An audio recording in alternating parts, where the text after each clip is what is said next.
Welcome back everyone. Today we are going to start chapter 10, 18th century political formations. If you look at map 1 and 2 closely, you will see something significant happening in the subcontinent during the first half of the 18th century. So in the first half of the 18th century, we can see a significant change happening in the our country. And notice how the boundaries of the Mughal Empire were reshaped by the emergence of number of independent. So you can see, and everything is changing. So independent kingdoms. By 1765, notice how another power, the British, had successfully grabbed major chunks of territory in eastern India. What these maps tell us is that political conditions in 18th century India changed quite dramatically and within a relatively short span of time. So in a short span of time, the political conditions were changed in India. In this chapter, we will read about the emergence of the political groups in the subcontinent during the first half of the 18th century, roughly from 1707 when Aurangzeb died till the Third Battle of Panipat in 1761. So the crisis of the Mughals and the later Mughals. In chapter 4, you saw how the Mughal Empire reached the heights of its success and started facing a variety of crises toward the closing year of the 17th century. These were caused by a number of factors. Emperor Aurangzeb has depleted the military and financial resources of his empire by fighting a long war in the Deccan. So Aurangzeb was almost bankrupt because of the fight between with the Deccan kings. So map 2 shows the British territory in the mid 18th century. Under the successors, the efficiency of the imperial administration broke down. It became increasingly difficult for the later Mughal emperors to keep a check on their powerful mansabdars. Noble appointed as governors, subadars, often control the offices of revenue and military administration, Diwani and Fauzdari as well. So this we have learned in the previous chapters. This gave them extraordinary political, economic and military powers over the vast region of the Mughal Empire. As the governors consolidated their control over the provinces, the periodic remission of revenue to the capital declined. So they stopped giving revenue to the capital. Peasants and zamindari rebellions in many parts of the northern and western India added to these problems. These revolts were sometimes caused by the pressures of mounting tax. At other times, there were attempts to powerful chieftains to consolidate their own rebellious group in the past as well. But these groups were now able to seize the economic resources of the region to consolidate their position. The Mughal emperors, after Aurangzeb, were unable to arrest gradual shifting of political and economic authority into the hand of provincial governors, local chieftains, and other groups. So rich harvests and empty coffers. The following is the contemporary writer's account of the financial bankruptcy of the empire. The great lords are helpless and impoverished.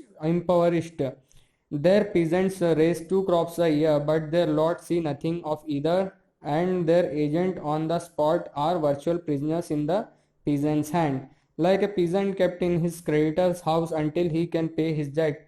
Complete is the collapse of all order and administration that thought to the peasant reaps a harvest of gold. His lord does not see so much as a wisp of straw.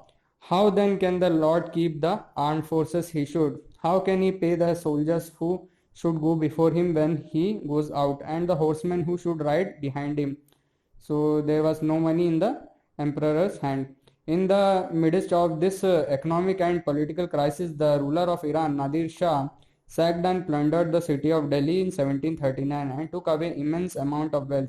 This invasion was followed by a series of plundering raids by the Afghan rulers Ahmad Shah Abdali, who invaded North India 5 times between 1748 to 1761. So this guy came and looted and plundered North India 5 times between 1748 and 1761. Nadir Shah attacks Delhi. So you can see a portrait of Nadir Shah in 1779 in his horse. The devastation of Delhi after Nadir Shah's invasion was described by the contemporary observers. One described the wealth looted from the Mughal treasury as follows: 60 lakhs of rupees and some thousand gold coins, nearly 1 crore worth of goldware, nearly 50 crore worth of jewels, most of them unrivaled in the world, and the above included the peacock throne. So all of this were looted. Another account described the invasion's impact upon Delhi. Those who had been masters were now in the dire straits, and those who had been revered couldn't even get water to quench their thirst.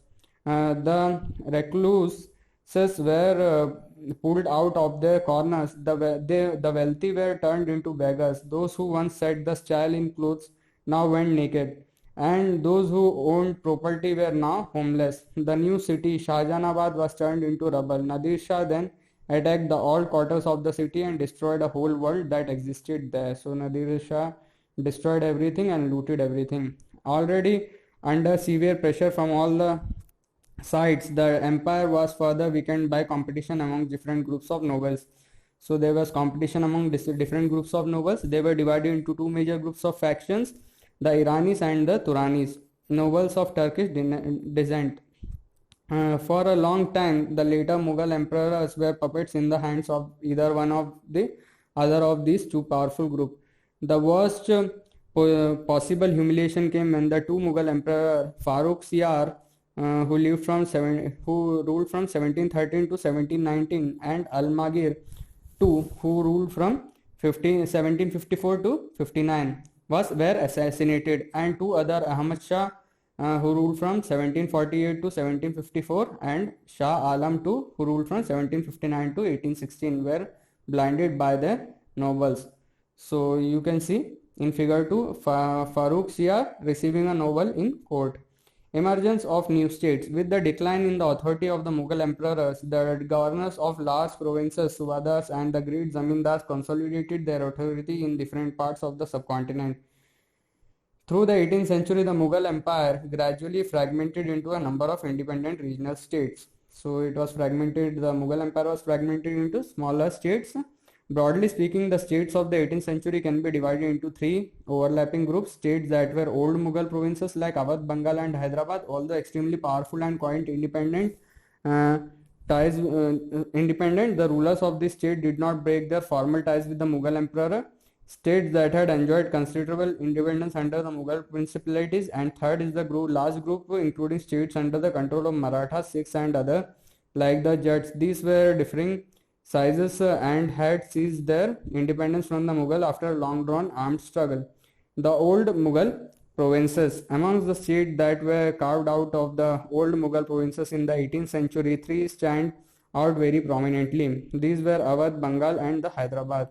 All three states were founded by the members of the high Mughal nobility who had been governors of large provinces: Saadat Khan, Awadh, Murshid Quli Khan, Bengal, and Asaf Jah from Hyderabad. All three had occupied high mansabdari position and enjoyed the trust and confidence of the emperors. Both Asaf Jah and Murshid Khan held a Jat rank of 7,000 each, while Saadat Khan Jat was 6,000. Hyderabad.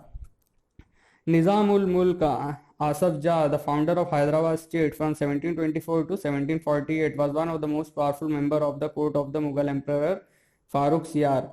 He was entrusted first with the governorship of Awadh and later given charge of the Deccan. As the Mughal governor of the Deccan province during 1722, Asaf Jah had already gained control over its political and financial administration.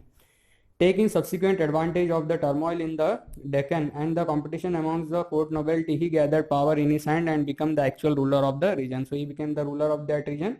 Asaf Jah brought skilled soldiers and administrators from North India who welcomed the new opportunities in the south. He appointed Mansabdar and granted Jagirs. Although he was still a servant of the Mughal emperor, he ruled quite independently without seeking any direction from Delhi or facing any interference. The Mughal emperor merely confirmed the decision already taken by the Nizam-ul-Mulk Asaf Jah. The state of Hyderabad was constantly engaged in the struggle against the Marathas to the west and with independent Telugu warrior chief Nayakas of the plateau. The ambitions of the Nizam ul Mulk Asaf Jah to control the rich textile producing area of the Coromandel coast in the east were checked by the British, who were becoming increasingly powerful in that region. You can see in the map to above. The Nizam army, the description of the Nizam of Hyderabad personal troopers in 1790. The Nizam had a savari of 400 elephants, several thousand of horsemen near his person, who received offered 100 rupees nominal pay and are extremely well mounted and richly caparisoned. Awadh. Burhan ul Mulk Sadat Khan was appointed Subadar of Awadh in 1722 and founded the state, which was one of the most important to emerge out of the breakup of the Mughal Empire. Awadh was prosperous rich region controlling the rich alluvial Ganga plain and the main trade route between North India and Bengal. Burhanul Mulk was also held the combined offices of Subadari, Diwani and Fauzdari. In other words, he was responsible for managing the political, financial and military affairs of the province of Awadh. So he was political, financial and military affairs of the province of Awadh. He was managing that. Burhan ul Mulk tried to decrease the Mughal influence in the Awadh region by reducing the number of the office holders, Jagirdars, appointed by the Mughals. He also reduced the size of Jagirs and appointed his own loyal servants in the vacant positions. The account of Jagirdars were checked to prevent cheating, and the revenues of all districts were assessed by officials appointed by the Nawab's court. He seized a number of Rajput Jamindaris and the agriculturally fertile land of the Afghans and Rohilkhand. The state depended on local bankers and Mahajans for loan.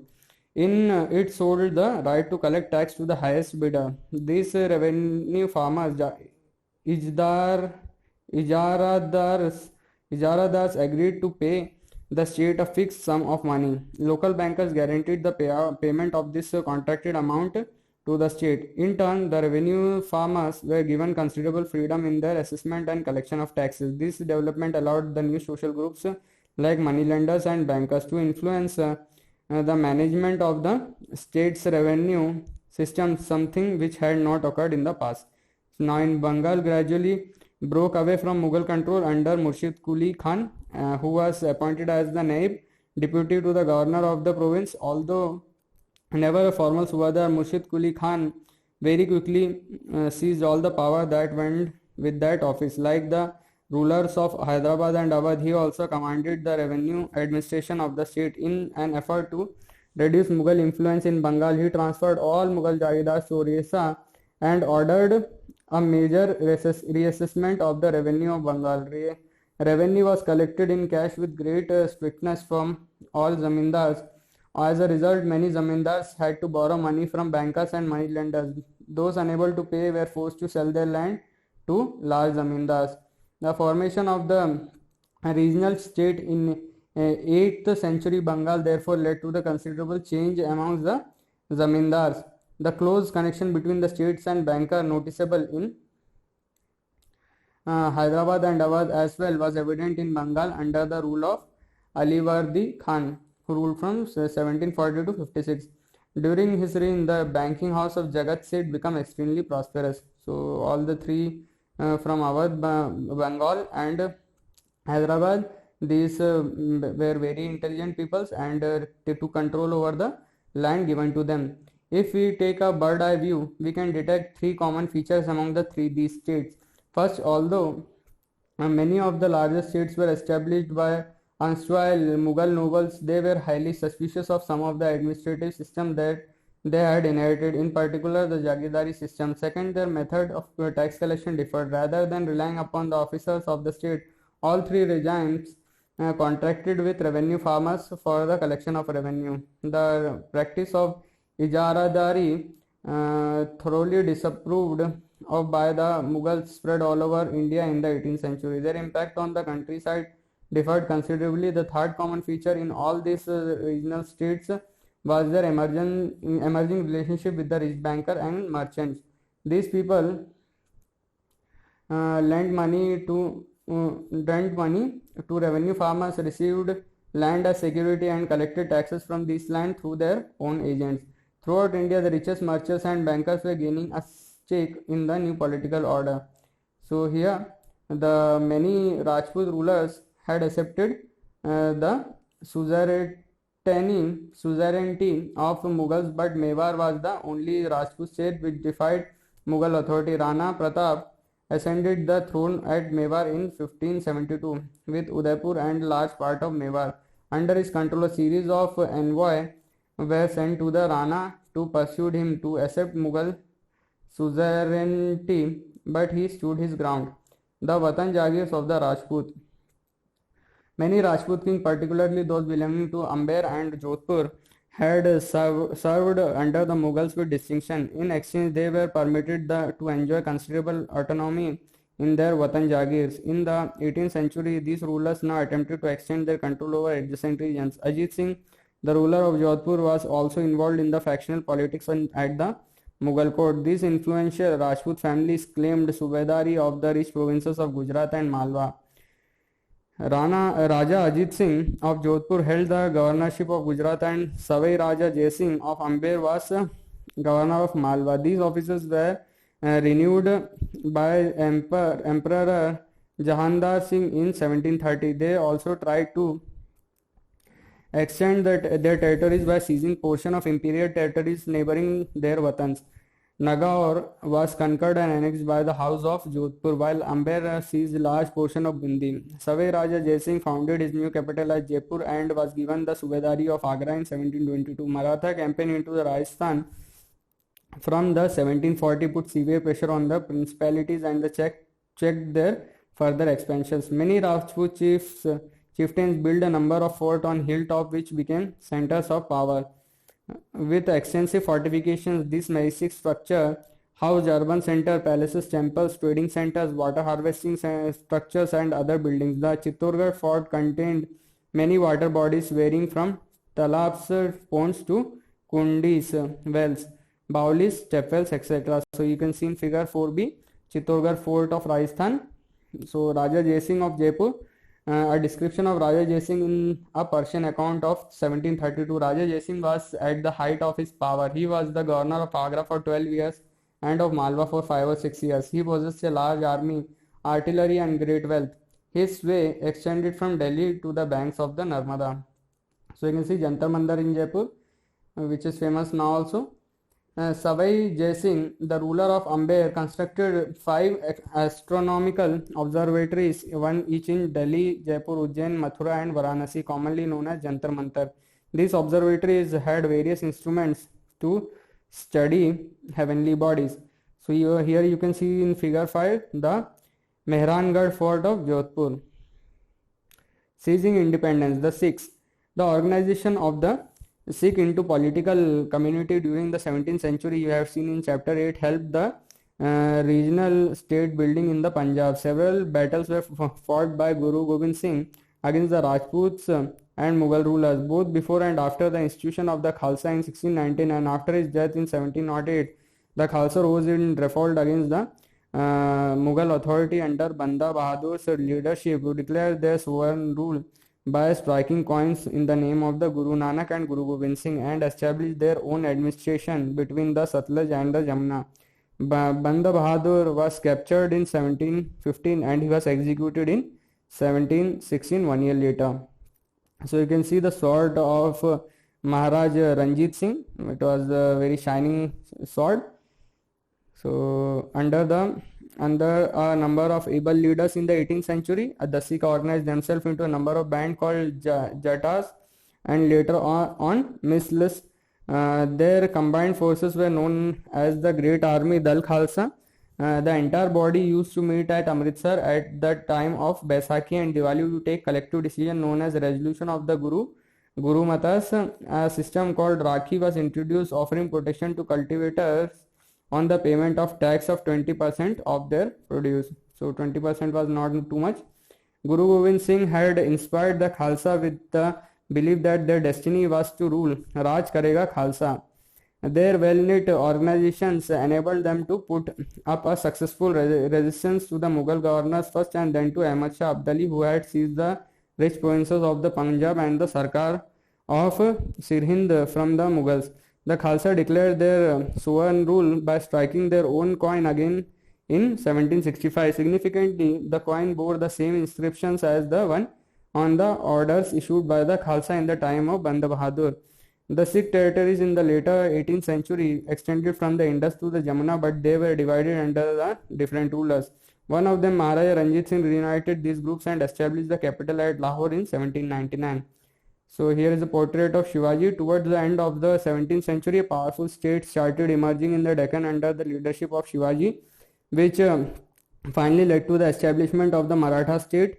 Shivaji was born to Shahaji and Jijabai at Sivneri in 1630. Under the guidance of his mother and his guardian Dada Kondadev, Shivaji embarked on a career of conquest at a young age. The occupation of Javli made him the undisputed leader of the Mawala Highlands, which paved the way for further expansion. His exploits against the force of Bijapur and the Mughals made him a legendary figure. He often resorted to guerrilla warfare against his opponent by introducing an efficient administrative system supported by the revenue collection method based on Chauth and Sardesh Mukhi. He laid the foundation of the strong Maratha state. The Maratha kingdom was another powerful regional kingdom to arise out of the sustained opposition to Mughal rule. Shivaji, who ruled from 1627 to 1680, carved out a stable kingdom with the support of powerful warrior families, Deshmukh. Groups of highly mobile peasant pastoralists, Kunbis, provided the backbone of the Maratha army. Shivaji used these forces to challenge the Mughals in the peninsula. After Shivaji's death, effective power in the Maratha state was wielded by a family of Chitpavan Brahmanas who served Shivaji's successor as Peshwa or principal minister. Pune became the capital of the Maratha kingdom.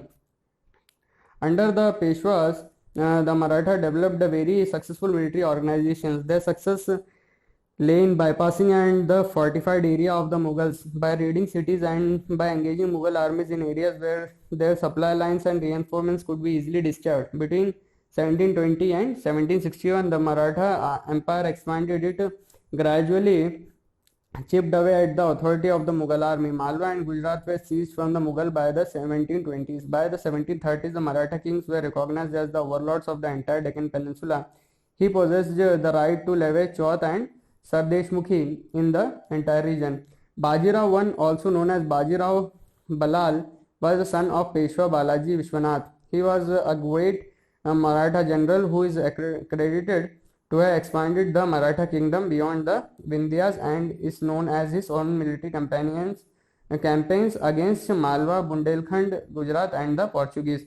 After raiding Delhi in 1737, the frontiers of Maratha domination expanded rapidly into Rajasthan and the Punjab in the north, into Bengal and Orissa in the east, and into Karnataka and the Tamil and Telugu countries in the south. See map 1. These were not formally included in the Maratha Empire but were made to pay tributes as a way to accepting Maratha sovereignty. Expansion brought enormous resources, but it came at a price. These military campaigns also made other rulers hostile towards the Marathas. As a result, they were not inclined to support the Marathas during the Third Battle of Panipat. So these rulers who were defeated by the Marathas were not inclined to their kingmanship, and they did not help them in the Third Battle of Panipat in 1761. Alongside endless military campaigns, the Marathas developed an effective administrative system as well. Once conquest had been completed and Maratha rule was secure, revenue demand was gradually introduced, taking local condition into account. Agriculture was encouraged and trade revived. This allowed Maratha chief Sardars like Sindhia of Gwalior, Gaikwad of Baroda and Bhosle of Nagpur the resources to raise powerful armies. So you can see the Chauth is a 25% of land revenue claimed by Zamindars in the Deccan. This was collected by the Marathas. Sardesh Mukhi is 9 to 10% of the land revenue paid to the head revenue collectors in the Deccan. So, Maratha campaign into Malwa in the 1720s did not challenge the growth and prosperity of the cities in the region. Ujjain expanded under Scindia's patronage and Indore was Holkar's. By all accounts, these cities were large and prosperous and functioned as important commercial and cultural centers. New traditional route emerged within the areas controlled by the Marathas. The silk produced in the Chanderi region now found a new outlet in Pune. The Maratha capital Burhanpur, which had earlier participated in the trade between Agra and Surat, now expanded its hinterland to include Pune and Nagpur in the south and Lucknow and Allahabad in the east. So the Jats, they like the other states, the Jat consolidated their power during the late 17th and 18th century. Under their leader Churaman, they acquired control over territories situated to the west of the city of Delhi, and by the 1680s they had begun dominating the region between the two imperial cities of Delhi and Agra. For a while they became the virtual custodian of the city of Agra. The power of the Jat reached its zenith under Suratmal, who consolidated the Jat state at Bharatpur, present day Rajasthan. During 1756 to 1763, the areas under the control of Surajmal broadly included parts modern East Rajasthan, southern Haryana, western Uttar Pradesh and Delhi. Surajmal built a number of forts and palaces, and the famous Lohagarh fort in Bharatpur is regarded as one of the strongest forts built in the region.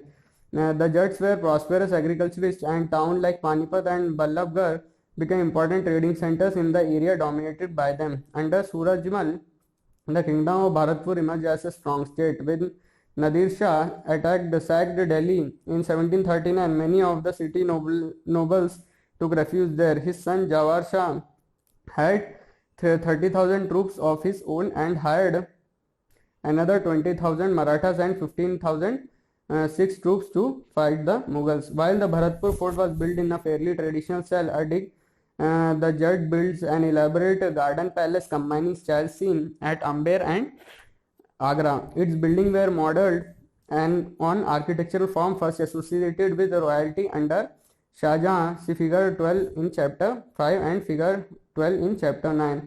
So the French Revolution, which started in 1789 and lasted till 1794. In the various state systems of 18th century India, the common people did not enjoy the right to participate in the affair of the governments. In the Western world, this was the situation until the late 18th century. The America 1776 to 1781 and French Revolution challenged the social and political privileges enjoyed by aristocrats. During the French Revolution, the middle classes, peasants and artisans fought against the special rights enjoyed by the clergy and the nobility. They believed that no group in society should have privileges based on the birth. Rather, people's social position must depend on merit. The philosophers of the French Revolution suggested that there be equal laws and opportunities for all. They also held that the authority of the government should come from the people, such people who must possess the right to participate in its affair. Movements such as the French and American Revolution gradually transformed subjects into citizens. The idea of the citizenship, nation state and democratic rights took root in India from the late 19th century. So it was also started in India from late 19th century. So here we shall stop now.